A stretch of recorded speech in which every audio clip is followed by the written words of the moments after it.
and then we'll go from there, but keep it short and sharp. Reina, I'll start with you. If you just talk about your whole kind of New Zealand experience, obviously we've heard a little bit from you, but it'd be cool kind of give a reflective piece on the whole thing. Yeah, for sure. I mean that's the thing, like, I guess when you have a mission, you have a goal, it kind of, like, it doesn't matter, like, you'll go anywhere for it. And so I think this year, I left Japan in February, went to Sydney, and then in May I came to New Zealand. And so that's 3 countries in 1 year. So it's a lot. It's a lot of, like, change, a lot of adaptability, a lot of, like, I didn't know anyone in New Zealand, and people and coaches were asking me, like, oh, like, who set it up for you, did it up? I'm like, nobody, like, I did it myself. I went to these practices, I networked, and I did all of that. And I started from zero, and then, did really well in club. There wasn't a lot of those FPC girls, or like those top girls, like those were my teammates, and I was starting with them. And so I was consistently starting this season, and that was awesome. That's the goal. And then when it came down to, playing for Team Auckland, I couldn't make the first division team, which is, it is what it is. But I made the second division team, and to be nominated captain in a foreign country was quite an honor. And cool, like, when you look back, it's like, oh yeah, I'm not even from here. And I even came, like, in the season halfway, like, late. But to earn that respect, and also, yeah, it was just a really great experience. And I was thinking about this today, like, I'm probably the happiest I've ever been in my life.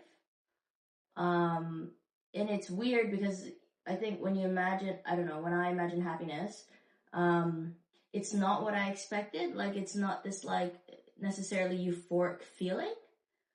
But it's just, I think when you eat, you eat shit for 7 years, and it's just really, really tough for 7 years.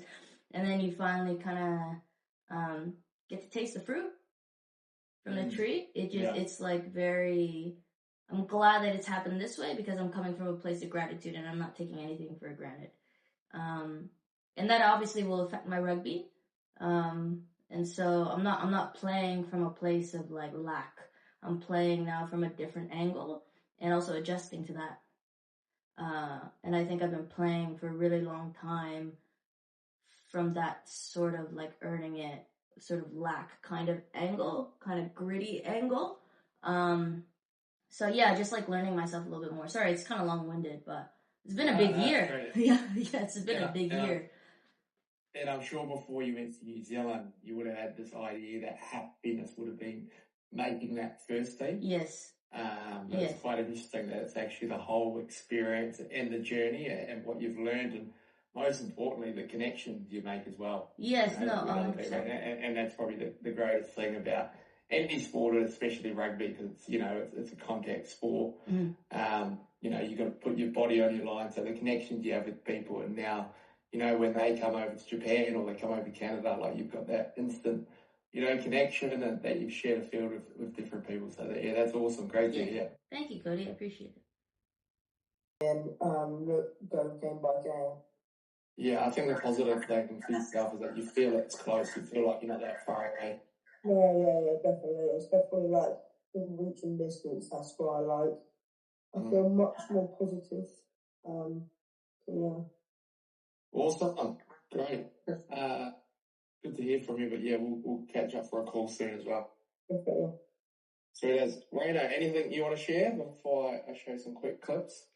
Oh, no, I was just going to ask, but everyone kind of touched on it a little bit. But, like, something you sort of, well, because it's already October, like, I feel like Christmas just happened. A lot of rugby and a lot of stuff has probably happened for everyone, I'm assuming. Maybe it's a bit different in the UK, but, something you learned about yourself this year, because we're kind of coming to the end of the year, or a little something, or certain type of, like, insight. And I feel like naturally that'll, ties into rugby and your perspective. And I think that the more perspective you gain, and actually it's funny, the more you understand yourself, actually the rugby part kind of becomes a bit easier in some ways. It could be anything. Yes, obviously these guys are just starting their season, but if you kind of reflect on your year, even just as a rugby player, or even just as a person. It could be anything. It doesn't even have to be that deep. It could just be like, oh, like, yeah, I noticed that, or if not, that's cool too. Okay. Well, do you want to go first? Sure. I think in my head, I feel like I've got to be, I feel like obviously I need to be calm when I'm playing, and I'm not, I don't know how to explain it well, but I need to be, I'm not quite sure how to explain it. I need to be quite fueled, not angry, but I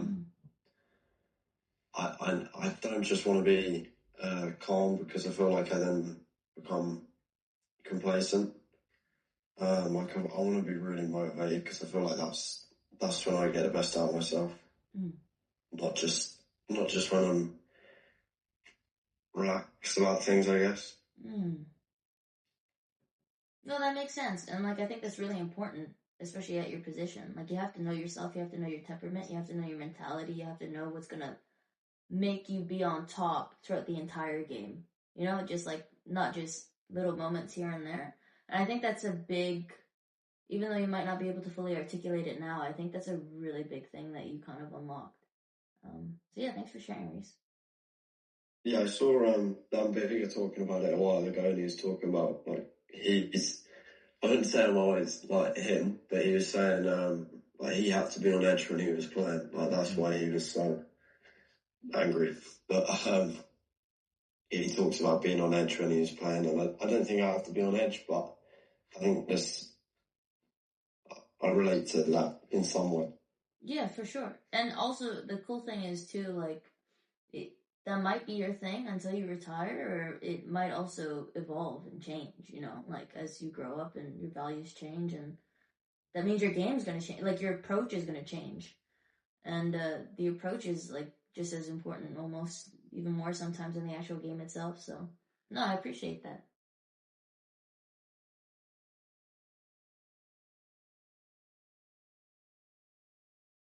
One thing for me was don't kid yourself into thinking you're working hard enough.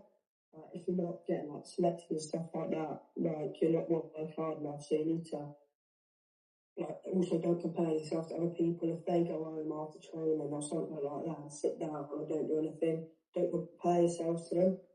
Do something extra, something better than them, to kind of get one over than them. If you get what I mean. If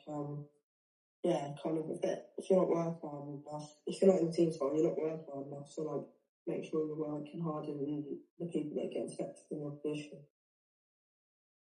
No, I love that. That's awesome. No, for sure. I remember my mom growing up, like, especially during selection time, or like, when things get really competitive. Because in football, like, at least in rugby, at least in my experience, it could be different. You might get, like, if you're not a starter, you might get like the last 10 minutes or the last 20 minutes or something. But American football, if you're not playing, you're not playing. Like, you're just not going to see the field ever. And my mom would be like, don't compare yourself to people who are, lack of better terms, like below you. You always want, if you're going to compare yourself with somebody, you got to compare yourself with somebody who's higher level. And so I think that's an awesome, I'm biased, but that's an awesome mindset, I think, that you have in the stage that you're at. So yeah, thanks for sharing. Yeah, and that's it. That's it for me. If anybody else wants to share, it's cool. But then otherwise, I'm all good, Cody.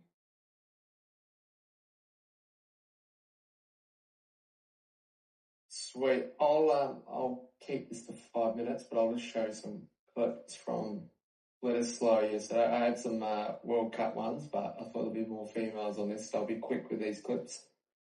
Just let me share my screen.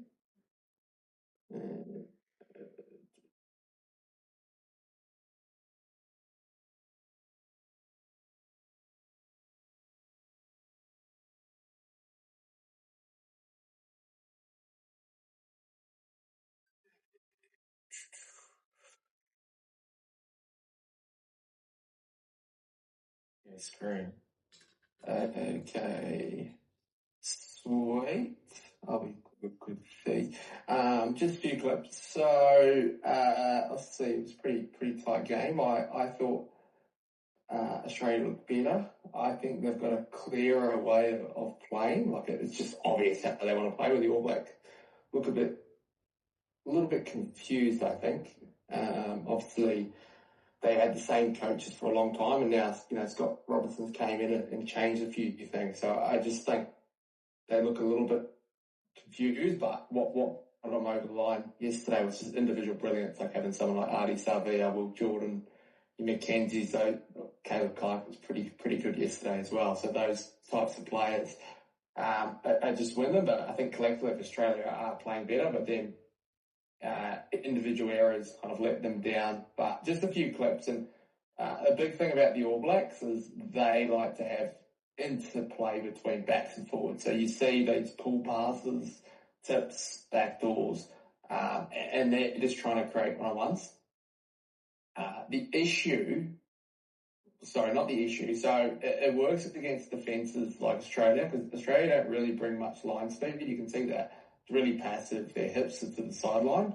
So they're just worried about connection. But South Africa are like, we don't care about this. You're like, there's a space, but you try and get it. South Africa will be up in your face. So if I just pull that back, South Africa will be like, bang, flying up on Geordie Barrett there. And then the skill would be under pressure. Where against, like I mentioned, against South Africa, they'll get hit here, and then the forwards would have to go back, where Australia's approach is a little bit different, which what I'll show in a sec. But this is what the All Blacks do well when there's a passive defence. They don't end up scoring in this phase, but about 4 or 5 phases later, they end up scoring. The next clip, sorry, let's move this. That's clip. So same idea, push through where, like I said, if it's an aggressive line speed, they can cut that off. But because they're given time to play, and then players like Geordie Barrett, Roy Gard, are good, world-class players. So that's a different thing. If you give the All Blacks time, that they will punish you because their skill set, the ability to beat players is better than anyone in the world. So you can see that where South Africa, even probably England, are cutting that off. If they're cutting it off here, then these guys have to work back. So it's actually putting them under more pressure by playing them behind. So I think for you, Reece and Sam, even so obviously, everyone wants the ball because it looks cool and people are seeing what's happening on TV. But if the forwards don't really have the skill set, can actually put yourself under more pressure. When I played 10, I'd actually pick certain forwards to call pull. If I knew that their catch pass wasn't strong, I'd be just like carry. Because, as soon as you get a path out here, it just puts yourself under so much pressure and then you're really isolated. So that's another view from it. And that's cool there. Where the Australian, once it comes through, Australian approach is a little bit different. They just all about game line. And Joe Smith is big on his detail around breakdown. So they keep things real tight. They just kind of play in a 15 channel. And then as soon as once they get kind of game line, they all just go, they all just get excited. Then you can tell, he's massive on carries. But then as soon as they see, quick ball, they go. And what their backs do is they just kind of swing. So they try to tighten up the defence. So all these backs here, so you've got O'Connor there, you've got Harry Potter, they like to stay tight, keep their attack really tight. But because they run in clear pods, the breakdown detail is really good, so the ability to recycle the ball is quite high. But then as soon as they see an opportunity, they swing. So because they've cramped the defence in, like they have here, then look, they go. Then there's that opportunity. And you'll see it in the next clip against Argentina, they do it looking well. So they're happy to go a lot of phases, and then when their backs want to go, they go. I think Iggy Tau's like such a world-class player, and he makes such a difference for them. He's an unbelievable player. So here, this is against Argentina. Nothing much is really going on. They kind of lose their way, but there's this real kind of clear detail in terms of their breakdown. Obviously, loose ball there, still lose their way. They work hard to get back, carry. Like, there's no deception there, but in terms of their breakdown work, it's pretty good. And then, like I showed you before, the backs sitting behind when it's on the go, and they all start behind and they swing and they go. So they're just waiting to cramp the defence up, and then they go. And then obviously, players like Squally and Jorgensen are pretty lethal on attack. So there's another angle, which you'll see in a sec. So here you can see, so the backs are just sitting in behind, and then they just loop it there because they've tightened that defence, where the All Blacks like to kind of hold the width, which is a little bit different. Any questions on that, guys?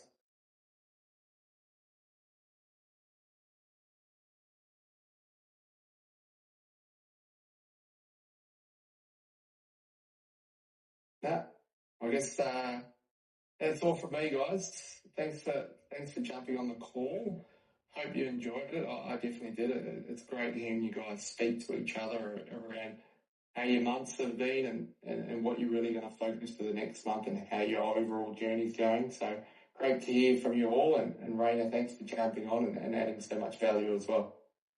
Thank you, Cody.